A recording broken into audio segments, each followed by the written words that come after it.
Cette information, les prisonniers politiques et d'opinion seront libérés incessamment. C'est un processus. C'est donc le propos du président du Conseil national de suivi de l'accord, Joseph Olenga-Nkoy, au sortir de l'audience que lui a accordé le président de la République, Félix Antoine Tshilombo Tshisekedi. Les détails dans ses commentaires. Suivez. Cette rencontre entre le président de la République, chef de l'État, Félix Antoine Tshisekedi Tshilombo, et les présidents de Sensa, à la Cité de l'Union africaine, rentre dans le cadre de la libération des prisonniers politiques et d'opinion, tel qu'annoncé au cours de sa dernière sortie politique à Limete. Le président de Sensa a dit avoir examiné avec le magistrat suprême des dossiers en rapport avec des politiciens congolais partis en exil et des dossiers Kamwena Sapo. Joseph Olenga-Nkoy a fait savoir que la libération et les dédommagements des familles des victimes n'est qu'une question de temps. Il a indiqué que le ministre de la Justice jouera un rôle important.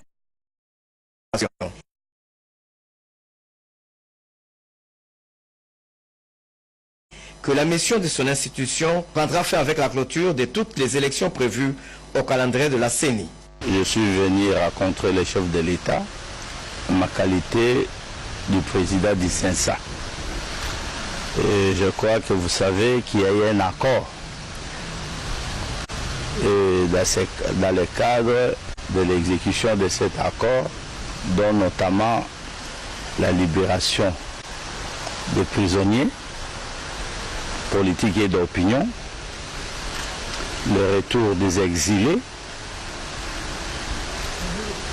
mais aussi ce que l'accord a prévu pour dédommager les partis politiques dont leurs sièges ont été détruits, les familles ayant perdu les leurs lors des événements de septembre 2016. C'est tout ça que nous avons fait à Révi avec le chef de l'État. Il était très attentif, comme vous le savez, il avait déjà annoncé ça. Et nous avons discuté sur l'ensemble de tout ça. Mais il faut dire que nous avons déposé aussi la liste à son appréciation. Alors, à ce qui concerne les cas des prisonniers, je crois qu'ils seront libérés. Et comme vous le savez, c'est à la charge du ministre. Il y a une partie où c'est à la charge du ministre de la Justice. Vous savez, c'est dans ses prérogatives. Les cessants n'est qu'un facilitateur qui vient auprès des autorités concernées. Et ce message de condoléances du chef de l'État à la suite du crash de l'avion de la compagnie Ethiopian Airlines survenu le 10 mars 2019. Excellence, Madame la Présidente de la République, c'est avec consternation que j'ai appris l'horrible nouvelle du crash aérien du Boeing 737 de la compagnie Ethiopian Airlines survenu dans la journée du dimanche 10 mars 2019. Au nom du peuple congolais, des institutions de la République démocratique du Congo ainsi qu'aux miens propres, je tiens à vous faire part de notre compassion et solidarité dans cette douloureuse épreuve.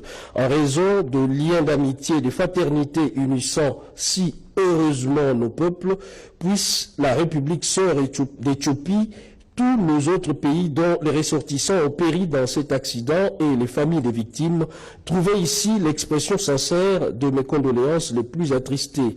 Communiqué signé Félix Antoine Tshisekedi Tshilombo, président de la République.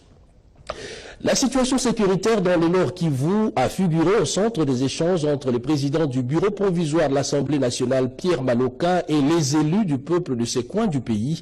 Des échanges en présence du vice-premier ministre, ministre de l'Intérieur et Sécurité, Basile Opongo. Pour Saint-Tichungu sur les images de Bernard Bodo.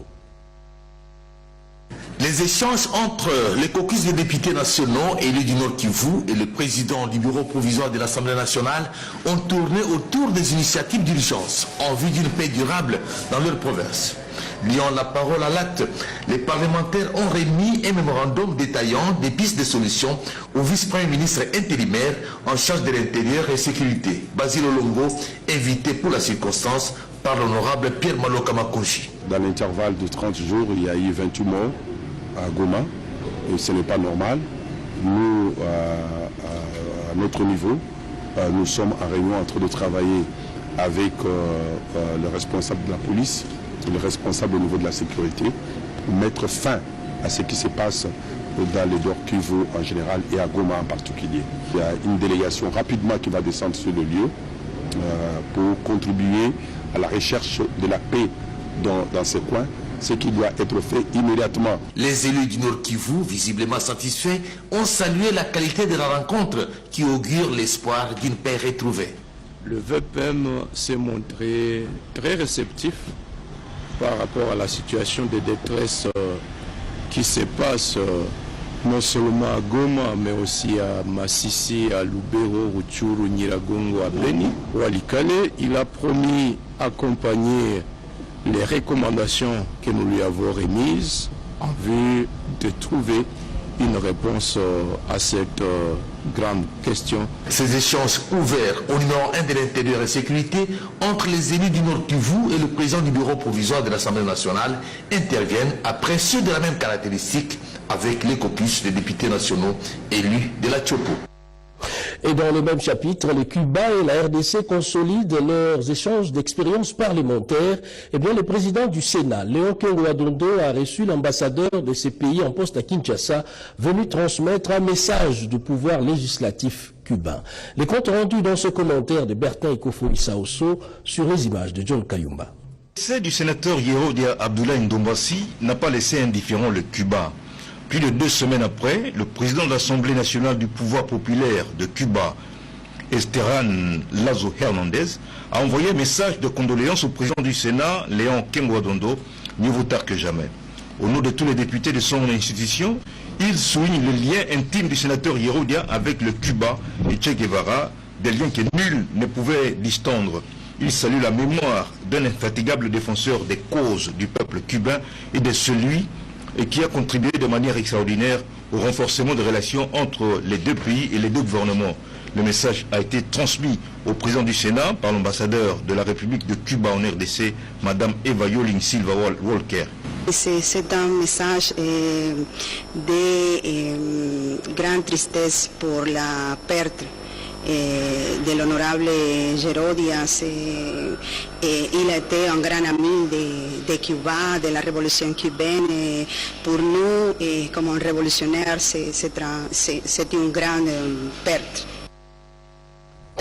Les hommages à Antoine Gizenga, on en parle encore dans ce journal, cette fois avec le président honoraire Joseph Kabila Kabange, autorité morale du Front commun pour le Congo, qui s'est incliné également devant la mémoire de cette grande figure de la gauche, Antoine Gizenga, qui fut également son tout premier ministre après les élections générales de 2006. Jacques Moukaleng-Makal.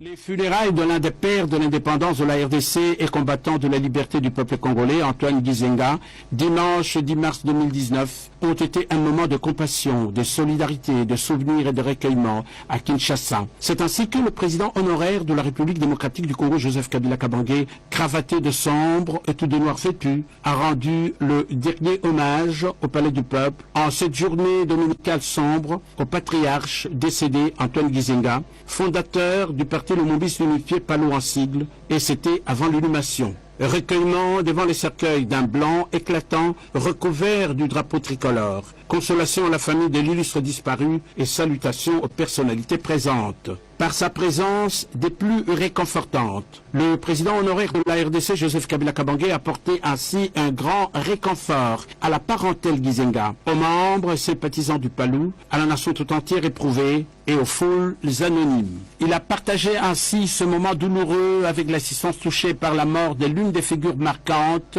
de l'indépendance du Congo, Antoine Gizenga, compagnon jadis du Premier ministre Patrice Emery Lumumba vers les années 60 et ancien Premier ministre en 2006 sous la mandature du Raïs Joseph Kabila Kabange, aujourd'hui autorité morale de la majorité parlementaire du Front commun pour le Congo. Il est à retenir que bien des personnalités nationales et provinciales de divers horizons ont fait le déplacement pour le Palais du Peuple afin d'apporter le réconfort souhaité aux éplorés de la grande famille Antoine Gizenga chagriné. De toute évidence, le président honoraire de la République démocratique démocratique du Congo a eu de la compassion pour la nation, le Palou et ses compatriotes bouleversés. Attaché aux valeurs patriotiques et républicaines qu'incarnait le baobab nonagénaire Antoine Gizenga, le Raïs a rendu le dernier hommage à ce grand homme dont l'existence a été consacrée à la lutte pour la démocratie, la liberté, la grandeur de la République démocratique du Congo. Valeurs que Patrice Emery Lumumba a sémé de génération en génération et dont la sémence a germé à travers le défunt Aimé Laurent Désiré Kabila, figure emblématique de la révolution du 17 mai. Aussitôt le recueillement terminé, le président honoraire de la RDC, Joseph Kabila Kabange,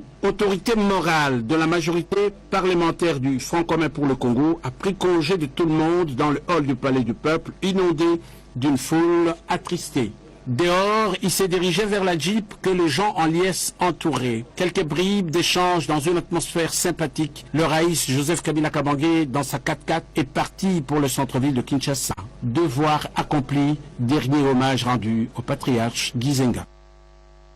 Et justement, Antoine Gizenga, immortalisé dans un ouvrage du professeur Onésime Koukatoula, dont le contenu vous sera livré ce soir même sur la RTNC dans l'émission Questions d'actualité animée par Françoise Boulabouaki. En voici un extrait. C'est un à 94 ans. Il dépasserait quand même 100 ans compte tenu de son dernier bulletin de santé. Le livre vert, c'est le pouvoir qu'il détenait et c'est pour cela que tous ceux qui l'ont reconnu, pour lui, Mobutu n'était pas un ennemi. C'est le régime qu'il combattait. D'où vient sa longue santé? C'est pas quelqu'un qui fait la course au pouvoir. Il n'est pas pressé. On lui a fait des clins d'œil, des appels, venez au gouvernement, tout ça. C'est un monsieur qui n'accepte pas, qui attend son temps. Il l'a dit. À moi, il avait dit, s'il avait la compréhension, il pouvait comme maintenant, là, il n'allait pas partir en exil. Il allait continuer à résister. Voilà, c'est un de ses regrets, vous voulez dire. Tout à fait.